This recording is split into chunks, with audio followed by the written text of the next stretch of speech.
Most of us were taught to either stay silent to keep the peace or to explode when we've had enough. But what if I told you that both silence and rage are just different ways of running from the truth?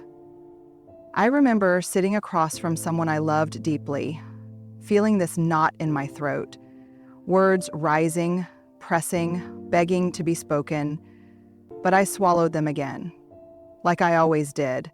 I smiled instead. I told myself, this isn't the time. I don't want to cause a scene. I don't want to hurt them. It's not a big deal. I had told myself that lie so many times I started to believe it. But here's the thing. Every time I bit my tongue, every time I said I was fine when I wasn't, a small part of me disappeared. I was teaching the people around me how to treat me by what I was willing to tolerate. And I was teaching myself that my needs, my feelings, my truth didn't matter. I grew up thinking being quiet was the price I had to pay to keep the peace. But I didn't realize that the peace I was protecting on the outside was costing me a war on the inside.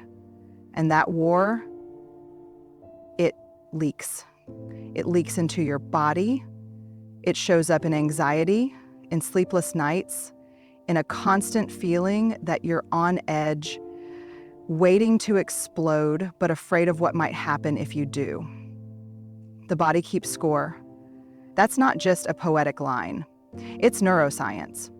When you suppress your voice, when you chronically avoid expressing your feelings, your nervous system stays in survival mode. You may seem calm on the surface, but underneath, you're swimming in cortisol, your muscles are tense, your breath is shallow. You're slowly teaching your body that the world is unsafe, not because of what's happening, but because you refuse to speak the truth about what's happening. And you know what's even more painful? When you spend your life swallowing words, you start resenting the people around you for not reading your mind, for not magically knowing what you need, for not seeing your silent suffering. But how can they know if you've never dared to say it? It's heartbreaking when you realize that you've been waiting for someone to give you permission to speak when you were the only one who could do that all along. Silence is not love. Silence is not kindness. Silence is not peace. Silence is often just fear wearing a polite face. The hardest truth I had to learn was this: you cannot build an honest life on unsaid words, because the more you swallow your truth, the more you disappear from your own story. For a long time, I believed that the only way to be heard was to be loud, to push, to dominate. I thought if I didn't come in swinging, I'd be dismissed, ignored, or overrun. So I sharpened my words like weapons. I confused volume with power. And I thought aggression meant I was finally standing up for myself. But here's the brutal truth. What I called strength was really fear in a heavy disguise. I wasn't being strong, I was terrified. Terrified that if I didn't overpower, I would be overpowered. Terrified that if I didn't attack first, I'd be attacked. So I raised my voice. I cut people off. I built walls so high no one could get close to me, even the people I loved. Aggression made me feel safe, but it never made me feel connected. It won me arguments, but it cost me intimacy. I didn't realize that every time I used force instead of clarity, I was pushing people into their own armor. There's a very real reason this happens. In moments of conflict, when we sense threat, our brain flips into fight or flight mode. The amygdala, the fear center, hijacks rational thinking. We either charge like a bull or we retreat like a ghost. I had trained myself to charge. But the science is clear. When you attack someone in a conversation, their nervous system shifts to self-protection, not listening. They stop hearing you, they start building their defense.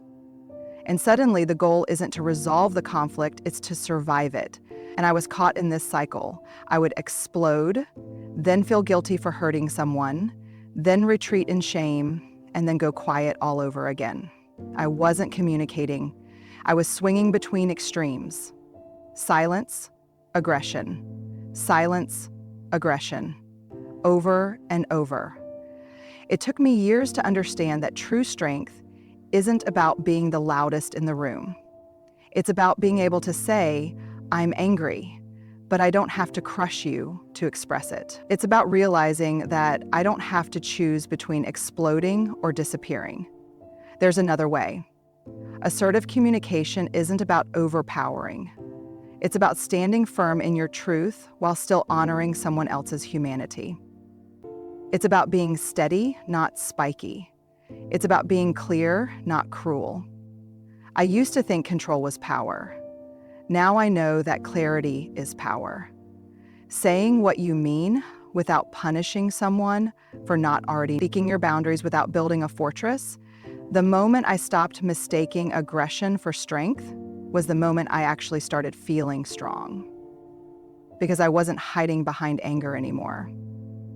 I was finally showing up with the full, honest, courageous version of myself. There's this place I used to avoid with everything in me, the middle. The space between silence and rage. It's uncomfortable there. It's shaky, it's vulnerable, and for a long time I thought it didn't exist. I thought you either swallowed your feelings to keep the peace, or you exploded and risked losing everything. There was no middle ground in my world, but here's what life painfully taught me. That middle space, that's where the courage lives. That's where the healing happens. That's where real communication begins. I remember the first time I stood in that terrifying middle. My hands were trembling, my heart pounding, but I finally said the thing I'd been avoiding. I said, I need to tell you how this makes me feel. I'm not here to fight you. I'm not here to shut you out. I'm here because I can't carry this alone anymore. I wasn't silent, but I wasn't attacking. I was just standing there, raw, honest, shaking. And it was the bravest thing I've ever done. Do you know what makes the middle so terrifying? You're fully exposed. You can't hide behind silence, and you can't hide behind rage. You're standing there with your heart in your hands, hoping it won't be crushed, but knowing you're strong enough to hold it either way. Human behavior researchers call this differentiation, the ability to stay connected to others without losing yourself. To say, I love you, but I also love me. I respect you, but I won't betray myself to make you comfortable. But here's why most of us don't live there. It's messy. It's unpredictable. You can't control how the other person will react. They might get defensive. They might walk away. They might not give you the resolution you're hoping for. And that's terrifying. So instead, we run to our corners. We armor up. We either shrink into silence or we puff up with rage, because both of those feel safer than standing in the middle, where you have to actually feel the weight of being seen. But when you stand in the middle, something powerful happens. You stop fighting for control and start fighting for connection. You stop communicating to win, and you start communicating to be real. The courage to stand in the middle is the courage to let go of the outcome. It's choosing to tell the truth even if your voice shakes. It's choosing to express your needs even if someone might not meet them. It's choosing to be fully present even if it doesn't go the way you hoped.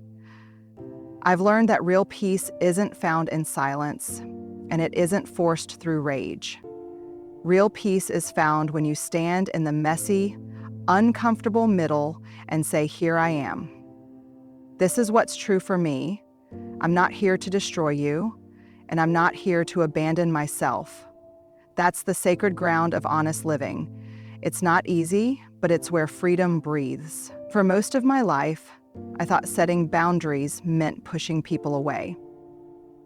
I thought boundaries were harsh, cold, and selfish.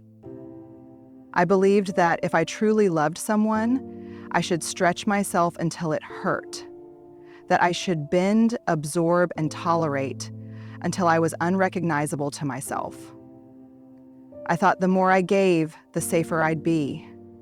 The more I allowed, the more I'd be loved. But the truth came crashing into me one day when I realized I was exhausted, bitter, and quietly drowning in relationships where I felt unseen, overrun, and deeply disconnected from who I really was.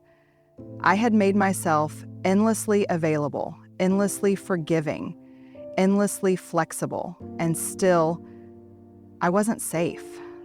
Still, I wasn't loved in the way I needed. I thought I was building bridges by always saying yes. I thought I was preserving peace by never saying no, but what I was actually building was a life with no doors, no edges, no boundaries. A life where anyone could walk in, take what they wanted, and leave. Boundaries are not walls. Walls shut people out. Walls say, "Stay away from me forever." But boundaries are doors. Here's how you can come in. Here's how you can stay close. Here's how you can love me myself. When I finally began to say things like, "I'm not okay with being spoken to like that," or "I won't continue this conversation if we're just here to hurt each other," I was terrified. I was so afraid of being called selfish, of being seen as difficult, of being told I was too much or too sensitive. But the more I honored those boundaries, the more I realized I wasn't pushing people away. I was giving them the clearest map to me.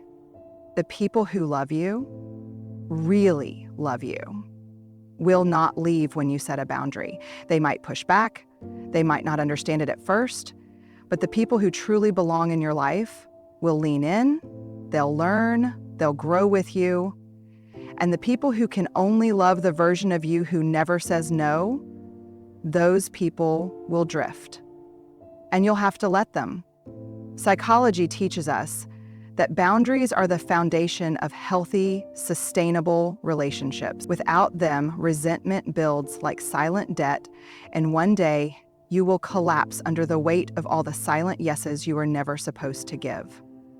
Boundaries are the language of self-respect. They are the structure that keeps love safe, not suffocating. When you have no boundaries, you think you're keeping people close, but what you're really doing is slowly disappearing, becoming invisible in your own life. And the cost of that is devastating. Boundaries say, you can be close to me, but you can't harm me. Boundaries say, you can disagree with me, but you can't devalue me. Boundaries say, I love you, but I will not abandon myself to keep you. The day I finally understood this was the day I stopped feeling guilty for protecting my peace. I stopped apologizing for my limits.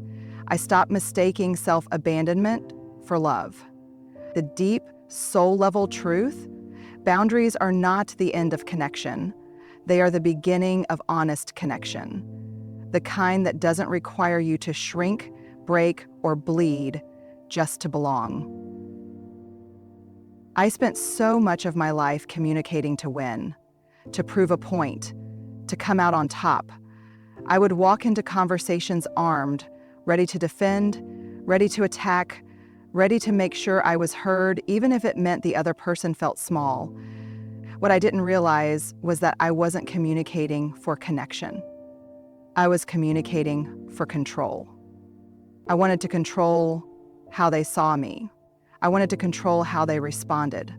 I wanted to control the narrative so I wouldn't feel powerless, so I wouldn't feel small, so I wouldn't have to touch that old buried fear that maybe I wasn't enough. And the saddest thing, I thought I was being strong, but what I was really doing was building walls around myself that nobody could get through. Not even me. I've learned that control in conversations is a symptom of fear. When you can't tolerate not being right, not being agreed with, not being in charge, you're not fighting the other person.